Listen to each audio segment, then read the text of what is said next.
and welcome to the behind the scenes slash final thoughts video about Vswe's summer courses.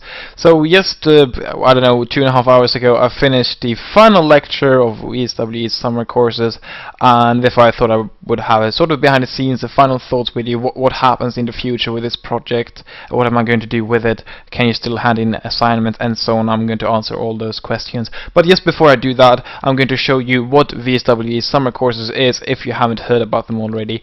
Well, basically what they are is I'm teaching you first of all these first two courses. I go through Java, how you program in Java, and then the 4 courses after that I go through how you make Minecraft mods. So first the basic of Minecraft mods, then the interfaces, and then models, and finally how you can work with bits and bytes in a more efficient way when it comes to modding and so on.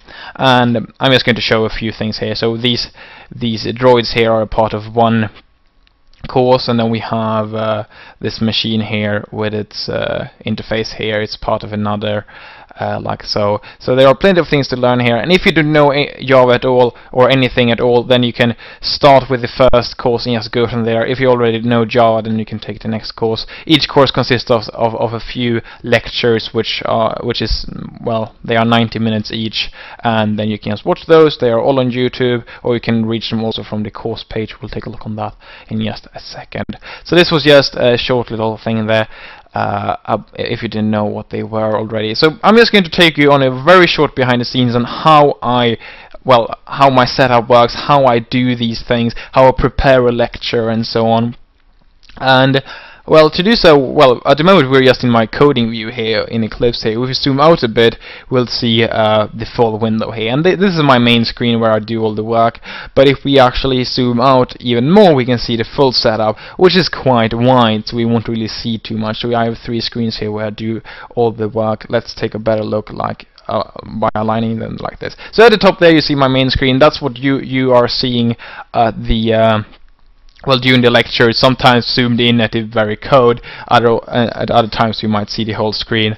You will never see that bottom there, as you can see it now. The bottom border there, that's always removed. So the content of that screen is what you usually see. But then I of course have 2 other screens that I'm using. To the right here I have my yeah, now we get stream in the stream, because I'm using XSplit here for recording this behind the scenes thing as well. So here I have, for instance, XSplit, so I can see exactly what you're going to see. That's very good. So I see if something is messed up, then I can see that right away. I have the chat as well, as you can see up here. Here's the chat. You can see it many times there through XSplit. I have a web browser here if I need to access something, and that's the course page, by the way. And here I have an instruction of what scenes I should use. On the other end of the main screen we have this screen here, which is maybe a bit more important, or that depends on your definition. And what I have here in this view is basically the whole lecture prepared, which usually gets quite long. We have 350 lines here, sometimes even more. And I also have a folder view here where I can usually drag in like that. So as you can see, it's just leaving the screen, but usually when it's on a lecture you see it like this, and that's when I want to show, for instance, some interfaces, some textures and so on. So that's why I have that one there prepared for that. But also, of course, if I jump back to that one there, what I have is the code here. And what I do is I don't prepare exactly what I'm going to say, but what I do is basically I do everything in a few different steps. First of all, I just code it myself.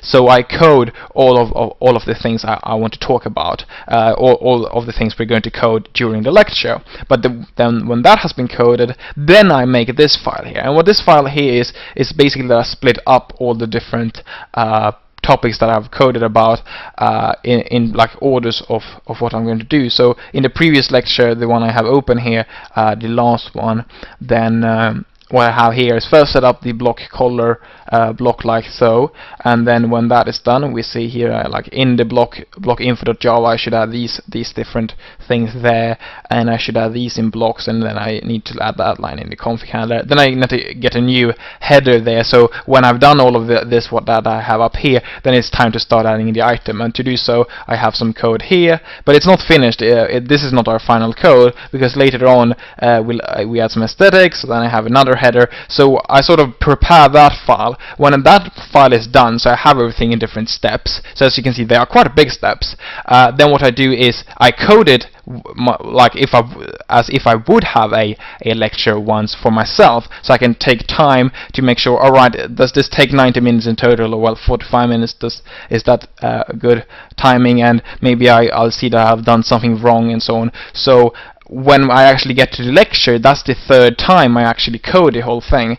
So I'm coding everything 3 times, and when I code live, then I have this file to help me along. That doesn't mean that I've just read it and code exactly what it says, but I have it there, and sometimes I code directly from it, and sometimes I just go ahead and code away from it. So sometimes there are differences, but usually it's pretty much the same, even though I don't read it right away. I've coded that thing twice, and I remember sort of what I have there. So that's basically the process of what I'm doing when I prepare a lecture. First I code it myself, then I split it up in different well, in the order I want to code it, then I code it once more while I'm talking what I'm going to say, and then I can, for instance, look up something that I don't know, and then the third time is of course when I code it when you're watching. And that's pretty much everything for how that works.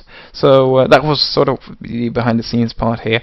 And if I go here, yeah, we have this web browser here. I'm going to use that. Let's actually zoom in here. Okay, so I'm going to go through a few new things here. We have a button up here that says donate. I've added that. It's totally optional. We can click here, and then we can get to a donation button here with PayPal. And you don't have to do that. The courses are still completely free. You don't get anything special by donating. You basically donate if you want to say thanks for the, well, basically the 29 free lectures, and yeah, you don't really get anything special. It says here that if you donate $5 or more, then you will get like a donation button in the well, donation icon in the forums. That's the only thing that you get really. It's more of a way of saying thanks, because people have been sometimes wondering, why do you do this for free? Well, I think I know quite a lot of in this topic, or well, about these things, and well, I had time spare, and I had the dedication to actually do this, and the madness to actually go through with it. So why not share it? So if you want to, you can well, donate a few dollars there, just to of a way of saying thanks for all the lectures. But of course that's completely optional. You don't have to donate anything at all. And another thing I want to show is, because people have liked this so much, I've got very good feedback. I got someone, I don't have that quote here, but someone said like, alright, I just learned more from 20 minutes of these lectures than I learned in half a year of my math teachers. That was when I taught about binary, I think. So people seem to like it, and that really encouraged me when I get those comments. So I'm not going to make any more courses right now, but I might make more courses in the future. Maybe not at the same speed, but for instance, maybe one lecture every weekend or every second weekend or something like that. So basically it's more spread out, maybe one during the fall, maybe 2 during the fall, and then some during the spring again. So there might be more courses in the future, but I don't have any ideas of exactly what. You can come with suggestions, and I don't have any idea of exactly why. And that's why if you go to the settings page right now, there's another option here for notification emails. If you click this one, then you're going to get an email if there's a new course that has been announced, and that's basically when there will be a new course here on the main page. So at the moment we have coding and a cup of Java, thinking with objects, forging a Minecraft mod, climbing the interface ladder, the anatomy of a Minecraft model, and finally the bits and pieces. So if I add a new one here, then you will be notified if you click that option there.